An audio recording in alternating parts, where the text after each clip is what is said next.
Hey, everybody, what's up? What's up? It's 10:47 actually. Excited to jump back on here because I think my guy, Wilkie Law, should be jump in. Hey, Chim. Hey, Mia. What's happening? So my buddy that I used to teach with in Texas that I do a lot of work with, Wilkie, is supposed to jump on here with me. We're going to kind of talk with y'all and just see how things are going. To my kids, kind of an update on where we're at. You should expect sometime next week to get another set of materials for my class in particular.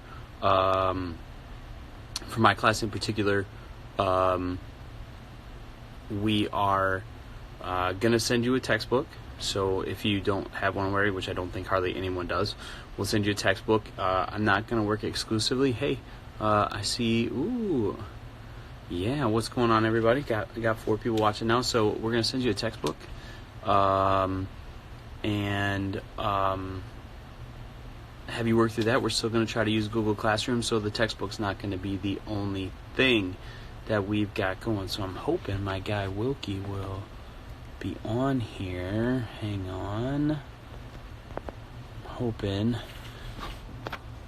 Hang on one second. I'll be right back. Hold up. Okay, so sorry, had to just pause you real quick. I wanted to make sure Wilkie knew that I was on here because I want to try to get with him. But otherwise, things are pretty cool. How's everybody doing? Anything I can do to help today? I know hopefully you were working on the Vietnam reading with the questions. That's what you need to get done today or tomorrow. Otherwise things are pretty cool here. Hopefully y'all are still doing okay, not just spending your whole day watching TV or watching movies. The textbook is going to be primarily where you get some of your assignments done. So we know that there are some students that are not going to be able to get online and be able to consistently get online to do stuff. So we got to make sure that everybody's got something that they can do. So you'll just be doing some readings and a few different things out of the textbook. So we want to make sure that we don't leave anyone behind that doesn't have access to the internet. So that's why you're going to get a textbook. Not everything we do is going to be out of the textbook, but we're going to make sure we do something from the textbook all the time to make sure that people have access and people have opportunity. So that's where we're currently at on that front. We're just trying to work through and do the best we can for people who need it. Because like I said, we can't promise everyone access to the internet, and we can't promise everyone a device, so we want to make sure that we don't leave anyone behind. We don't want anyone to not be able to continue their learning because there's talk that it could be extended. Here he is. Let me see if I can get him here. Let me see if this works. So this is the first time I've ever gone live with someone else. So if y'all just give us a second, connecting to Will. Will, you got me? What up? What's good? Hey man, how's it going? We got some of my kids. So to my students who might not know, this is my business partner, Wilkie Law. I taught with him in Houston. So yeah, we wanted to jump on here for our challenge today. Yesterday we did a TikTok, and today we are doing an Instagram Live. So hopefully some of your people will jump on, and just see what's going on. But I like that we kind of got the color. We got the color scheme matching right now. Yeah. I had to give a shout out to Teacher Heart Out because, even though we're not working, I guess got to say that, even though we're not in the building, we talked about it the other day on the podcast, that it's like this is an opportunity for everybody to see that learning just doesn't have to take place in the school. So I'm still teaching my heart out, whether virtually or outside with my nieces. I'm substitute homeschooling today. That's a new experience. So. Yeah, Miss Ozuna. Hey. How's it going? Long time to talk, man. Great to hear you. That's been a long time. That's been a long time since we've seen her. Since what, Vegas? Was it no, not Vegas? Atlanta. I don't know. I can't remember. So so what's going on? How are you? So let me update you on kind of what we're going. We're gonna at least, hey Jenaya, what's up? We're gonna at least send textbooks out to I lost your sound. getting people There you go. access. Yeah, somebody spam tried to call me, so we're having trouble getting access. So down there in Houston, where you teach sixth grade math. How are you approaching this? How are you going to work with your kids? For me, I'm really just right now setting up our digital learning platform. We use Schoology, which is really already set up for distance learning. You can build your courses in it. You can communicate with. You can provide feedback. I'm getting ready to send out a blast to my parents. I want to meet with my kids in my different blocks. Try to see if I can set up a Zoom conference. I want to, like I said, again, it's important to realize that it's just because you're not in school, in the building, you're still in school and learning can still take place. And so this just is an opportunity for students to prove that they're willing to forego what you think of school and say, okay, this is really about me learning to be a better person, to get better. Now the gears have to shift. You know, here in Texas, we've thrown away the STAR this year. The Governor Abbott announced this morning that we won't even take STAR this year. So, you know, that really puts us in a spot to where it's like, let's focus on the learning. It's not about a test. It's about, can you get better? And I think we have some really good tools in place at our campus. Our principal last year came in saying, guys, we need to move toward technology. That was last year. This year, we need to continue to move toward technology. And, you know, with the introduction of, we had several PDs last year on Schoology and on the different things that you can do. You know, of course, with our relationship with Nearpod, the integration with that is seamless. It's actually a drop-down tab within it, so I can automatically put my things there. Like I said, there's so many opportunities. The responsibility now falls on the students and the parents to make sure that they set aside time to actually do it.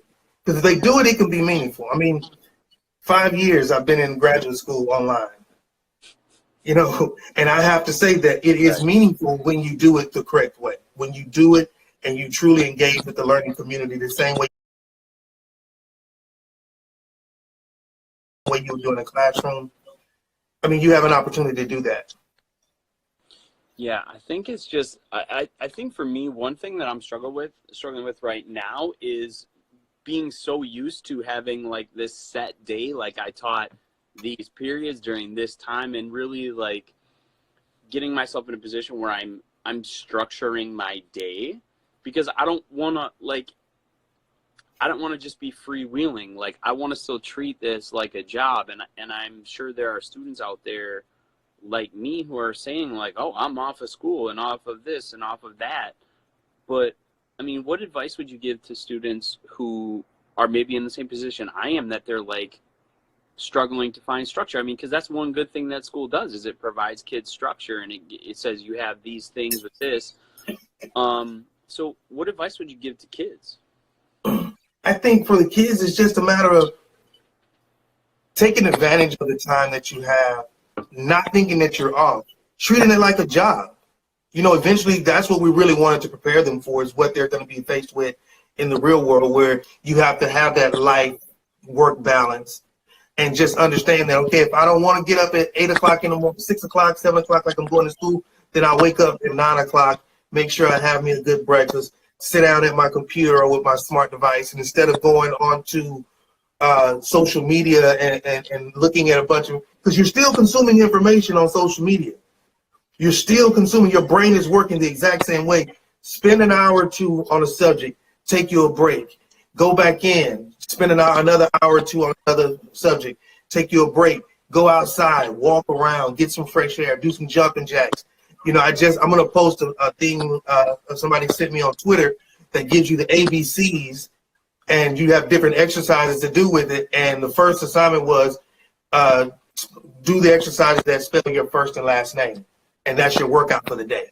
So I'm going to post that up here because I thought that was super dope. I'm like, okay, now you can say, okay, your favorite teacher's name, do those. Your teacher, you know, your parents' name, do that. You know, and just just kind of have fun with it. But again, keeping your body active. And then when you're done, now you have time to do whatever. You can just chill out and you're not exhausted because you've sat through lecture after lecture after lecture in class. You put yourself through it, and now it's a medium where you can consume it in the way that you would normally consume it. Because I'm making sure my videos are no more than 10 minutes long.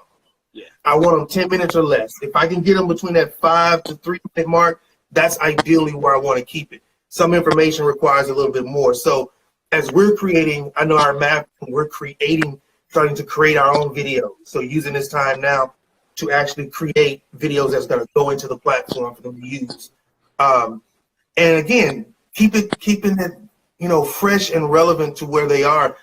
Give them that information, give them an assessment of it, come back to it, revisit it, and make sure that they're doing it. If they do that, then I think it gives them an opportunity to really set a new pace in learning right now with what we're going through. It blaze a whole new trail of what learning could be. You wouldn't have snow days, we wouldn't have hurricane days unless you lose power. But you know what I mean? Like, we won't lose those days like that because we could actually still be learning and still be consuming the information the proper way. Yeah, and that's where I'm at too. Is it's, I'm looking at it and I get all these directives from my principals and admins, and I'm like, oh man, this stuff seems like a lot, but I'm still a teacher, and we're still trying to do the best we can. Like you said, this is uncharted territory. Absolutely. Situation where everyone is in this situation where we've got to learn how to do distance learning. And it's a chance to prove not only that distance learning works, but there are still some things that you can do. Distance learning doesn't mean it's just technology. There are still things that you can do, and moving towards a hybrid, because we always talk about how we want kids to have the opportunity to explore their digital life and to really have the choices. And now they're sitting here with this choice where they literally have a choice between everything else that's on their phone and on their devices and their schoolwork. So now they're like in a real world situation where they got to prioritize. And even me, like, it's hard for me, like I said, trying to build structure and trying to figure out what this is going to look like, because it could be, there are already schools around the country that are saying we're not coming back to the building until the fall. So bracing for that. But I'm just excited, like you said. We've been talking about it because we've talked every day so far during this time. It's just like, I'm so excited. What is school going to look like next year? Oh, man. I promise you, like, this is like a dream scenario. Again, we talked about it yesterday. It's not an ideal situation, but it is a dream situation because we have the opportunity, the unique opportunity in history to rewrite education. Now, let's really think about it. The way we teaching right now, the way our classroom is structured, the way school is set up, the way their calendars are built on things that have been in place for centuries, since school has been in existence. This is so now I think we're going to have an opportunity to where the learner becomes truly the center, the focus point, and really the responsibility falls sheerly on them.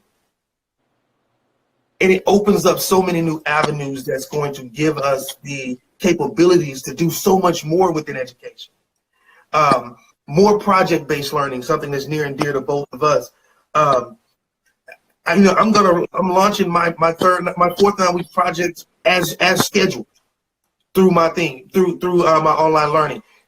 They have to create a kite. We're working on geometry. We're going to create our kite and put all the formulas inside of it.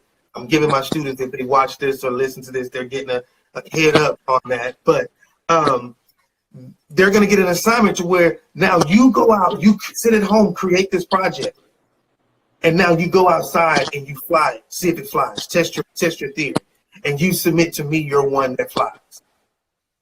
Again, when you do that, now you're bringing in so many different elements that the student realizes that this is really what people do all the time.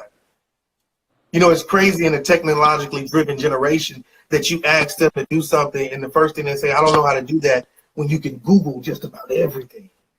YouTube can give you a video how to create anything you want. But when it comes to learning and technology, that bridge between our students, they still don't see it as a learning tool. they don't see when they're watching their IG stories or IGTVs or just scrolling through people's pages and consuming their information. Don't realize I'm learning, because you'll hear somebody say something about something. You'll be like, hey, I remember such and such posted about this. They just had a post about this, da da da da. And they can tell you who wrote it, the day, and where it was, and probably even how many likes it had at that time.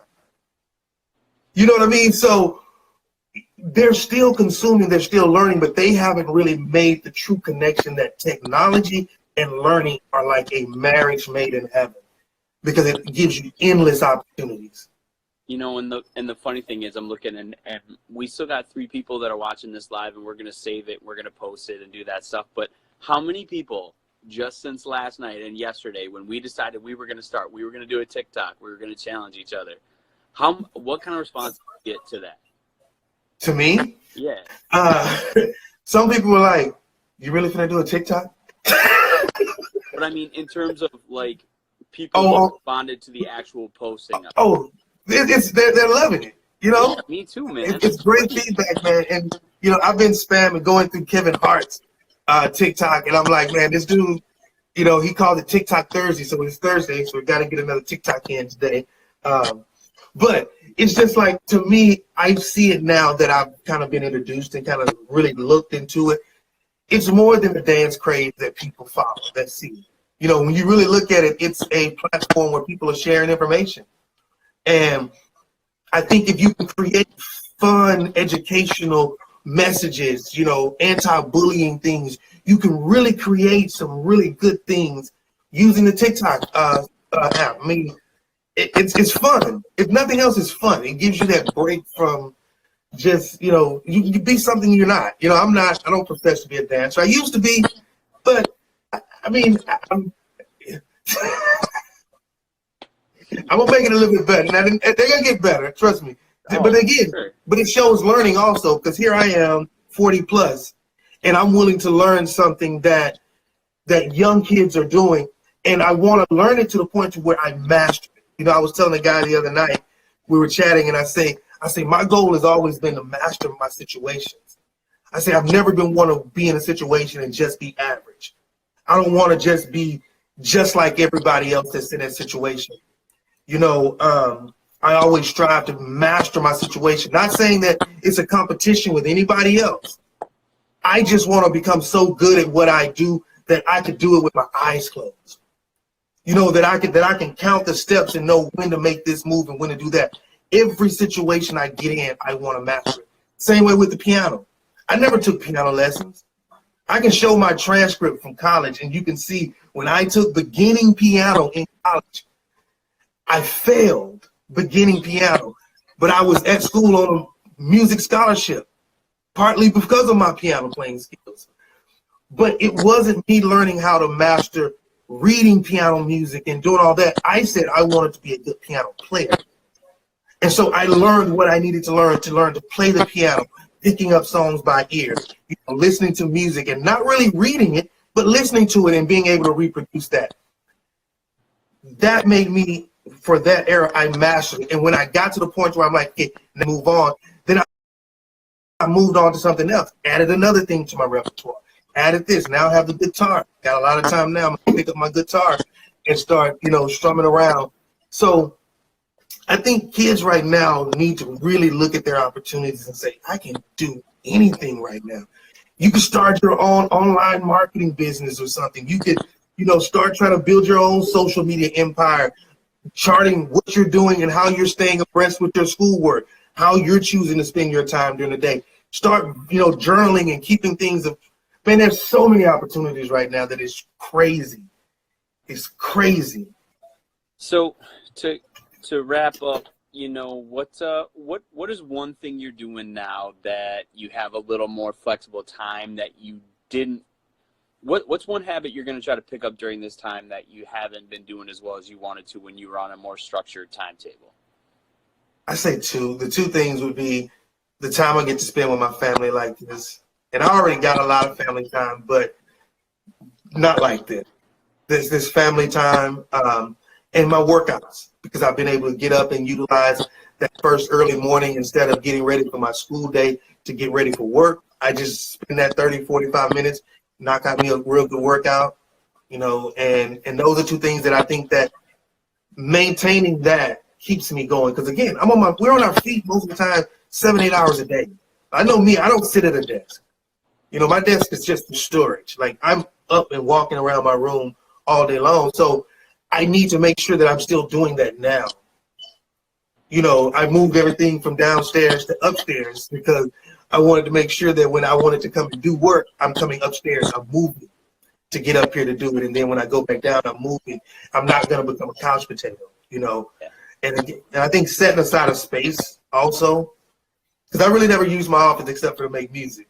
But now that I'm actually in here, it's like, yeah, I can do all my work in here. You know, it's pretty nice. Yeah. I think the other thing I want to do too is pick up the reading or the Audible books.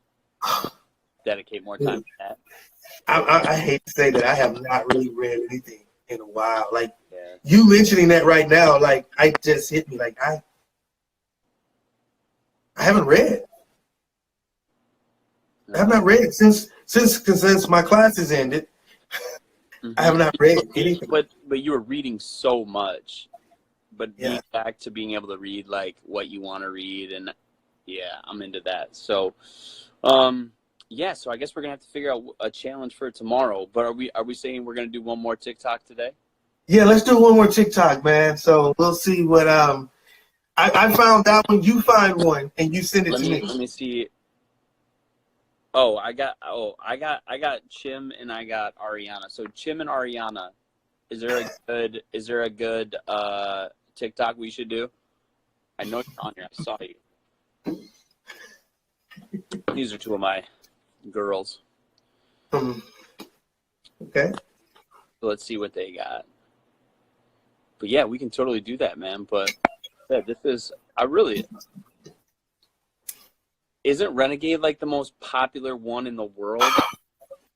Man. Yeah, that is. That is. All right. Renegade it is. So we gotta post Renegade by the end before bedtime. Okay. Wow. Okay. I'm with it. With it? I'm with it. All right, girls, anything we can do for you before we jump off here? Make sure you're doing your stuff. But man, Will, this is fun. Like, we got to do this more often. I'm gonna make sure I put it on my social media. Maybe we need to just schedule it. And we'll just do a schedule, and then I'll just put that in our time for daily. Again, because I have a lot of students and parents who follow me, and we can use this as a point to give out information, tell them where to go, what to do. Ariana, we're here, we're available to do this. We're doing this. We're doing this just to have fun. So yeah, if there are more, just send them over to me. So yeah, so maybe should we make this like a lunchtime? Sure. Like every day, high noon? Like a lunch break. High noon lunch break? High noon lunch break. Yeah. I like that. This is so fun. This is so Yeah. fun. So oh man, I got So and a couple of my other students joined up here.